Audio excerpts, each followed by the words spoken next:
and welcome to my channel where I make dishes inspired by some of my favorite video game characters. Today's dish is inspired by Kairi from the Kingdom Hearts series.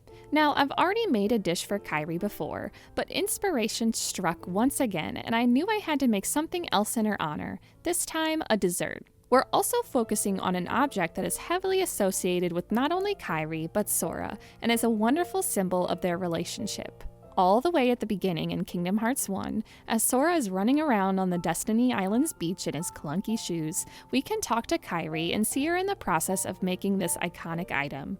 All cute, leaned up against their very unsafe raft, she tells Sora that she's making a necklace of thalassa shells. She says how sailors used to always keep these shells because they were supposed to ensure a safe voyage. She's making this sweet charm for Sora with that thought in mind, as it's supposed to help them find each other if they ever get separated. Good thing she did, because as we all know, this was subtle foreshadowing that they would indeed not always be together like she hoped. Kairi has it on her for quite a bit of the game until they have a sweet talk in the underground tunnel in Traverse Town. When Sora's getting ready to leave to save Riku, she lovingly gives it to him and of course claims it's her lucky charm and makes him promise that he'll bring it back to her. We get the iconic Oathkeeper Keyblade, which has the good luck charm as a keychain. This was my favorite Keyblade for forever, until my food-loving self learned about the Sweet Stack Keyblade, but I'm sure many people can agree that this is not only one of the coolest Keyblade designs, but one of the most sentimental. As we know, it takes a long time for Sora to give the charm back to Kairi, and this happens in the beautiful reunion scene at the end of Kingdom Hearts 2. Kairi gets to keep her charm for a very brief period of time before she entrusts it back to Sora in the ending of Birth by Sleep. It's safe to assume he has it on him for Dream Drop Distance and Kingdom Hearts 3. Unfortunately, we haven't seen the charm since that Birth by Sleep ending, so we don't really know where it's at for sure. My mind is hoping that it'll be referenced a bit in Kingdom Hearts 4, as I'm sure Sora will look at it emotionally since being separated from his loved ones in his new world. At least, that's what I'm hoping, because I hope it's not completely forgotten. It's pretty iconic to me and many other fans, maybe not as iconic as a Paupu fruit, but still powerful. So I recently bought a pan to make Madeleines, which I used to make some cherry blossom Madeleines for Marluxia. As I was making these for him, my husband walked by and said, "Oh, are these for Kairi, like her good luck charm?" And I was like, ugh, why didn't I think of that? Madeleines work so well for the shape of a thalassa shell, and they can be easily decorated to look like her good luck charm. As far as flavors, I wanted to go with a tropical Madeleine flavor since Kairi is such a cute island girl. I ended up choosing mango, and then I figured I should make a fruity glaze that matched the pink ends of the shells, and this pink color would also work so well with her pink color scheme. I think raspberries go well with mangoes, and create such a delicious combo that embodies Kairi. So altogether, we're making these good luck charm mango Madeleines with a raspberry glaze, and even after you've finished eating them, wherever you go, they'll always be with you. Here's what you'll need to make your own: all-purpose flour, baking powder, ground cardamom, salt, 2 large eggs at room temperature, granulated sugar, 1 to 2 mangoes, vanilla extract, unsalted butter, powdered sugar, and brown or black icing or edible markers for decorating. 2 things that aren't pictured here that you'll need are raspberries and milk. Raspberries aren't here because, well, I forgot. But milk isn't here because I had to add it in later.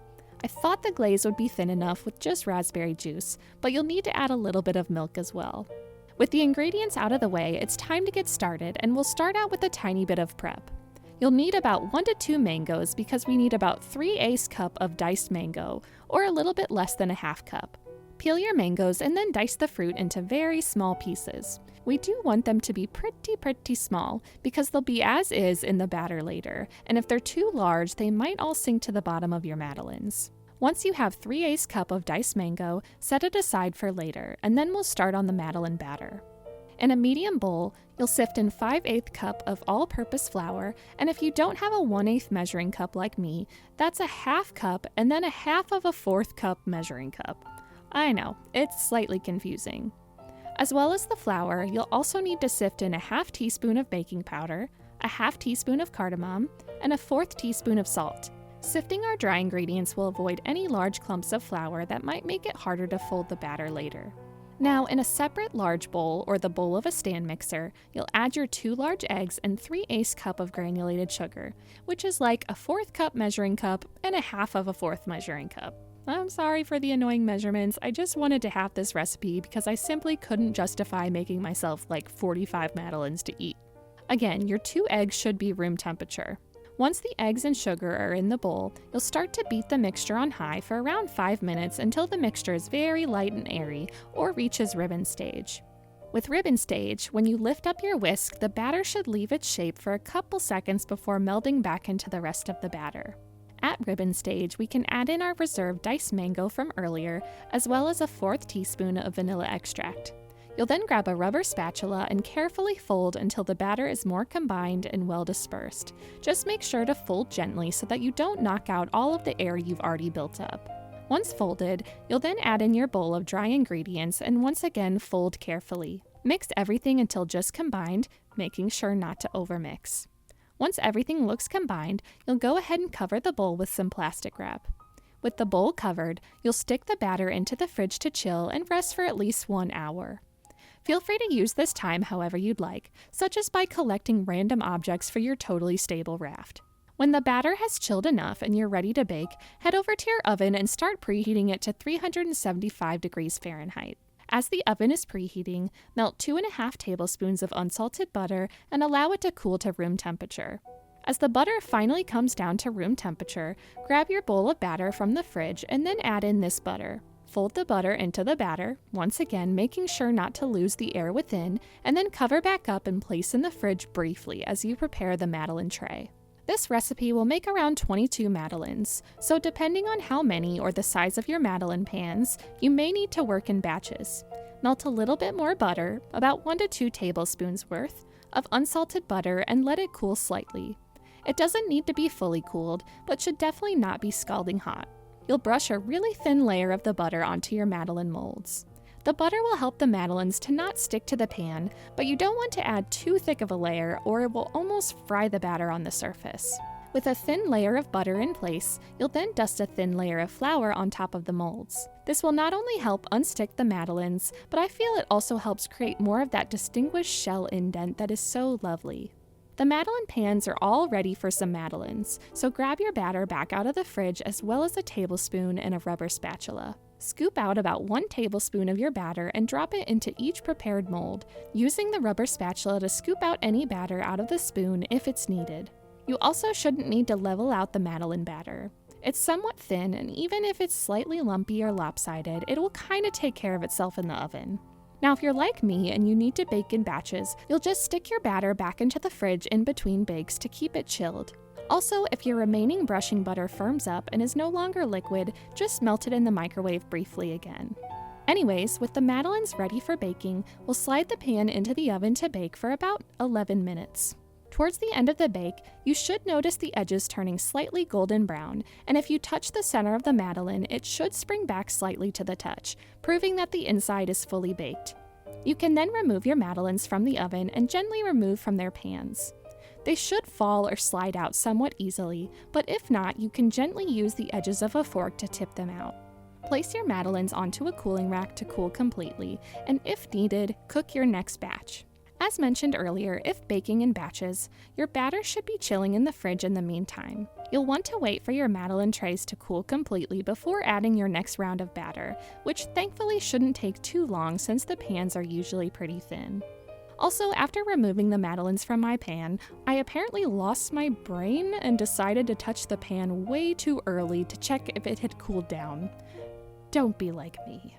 Once the pans cool completely, you'll want to add another layer of butter and flour again to make sure that they still don't get stuck to the pan. Once all of your batter is gone and all of your Madeleines are baked, you can make the last aspect, the raspberry glaze.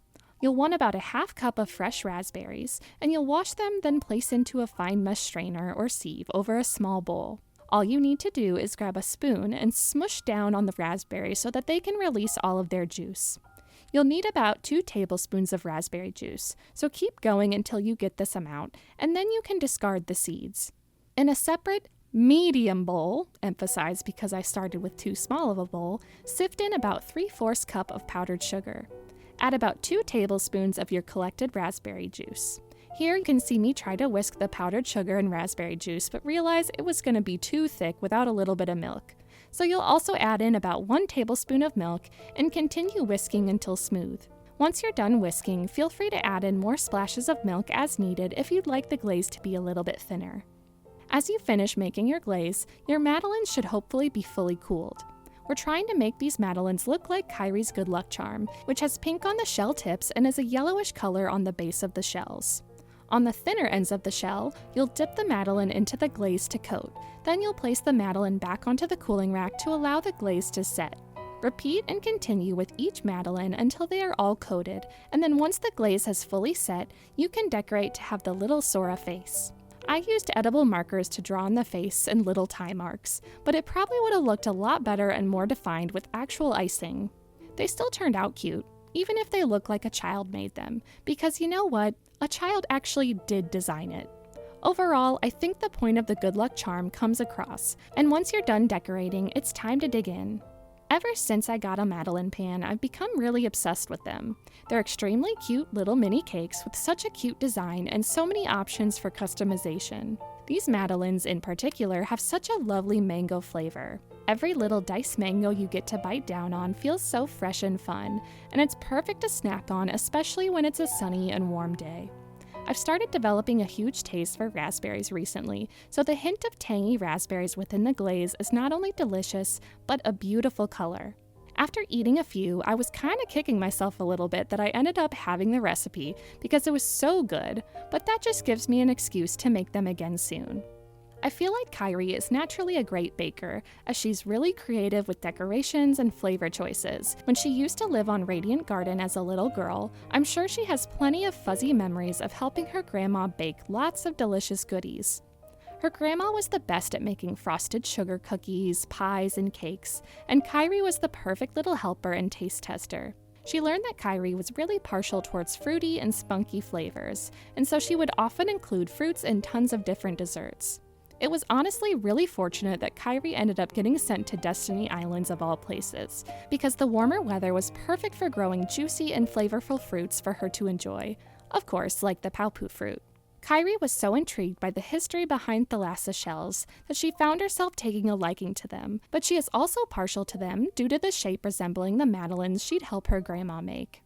One day, when everything in the world starts to slow down and become peaceful again, and she has Sora by her side once more, she'd love to bake some of these madeleines with him. She would take on the role of her grandmother, and Sora would take on the role of child Kairi, being a little bit messy but determined.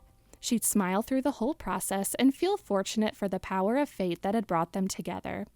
The power of fate, and of course, the power of the thalassa shells and paopu fruits that had not only bound them together, but kept them safe. The recipe card is in the video description if you'd like a more quick and concise version to give it a try. Like if you want a bite, subscribe for more geeky treats, and comment what foods Kairi reminds you of. Thanks for following along.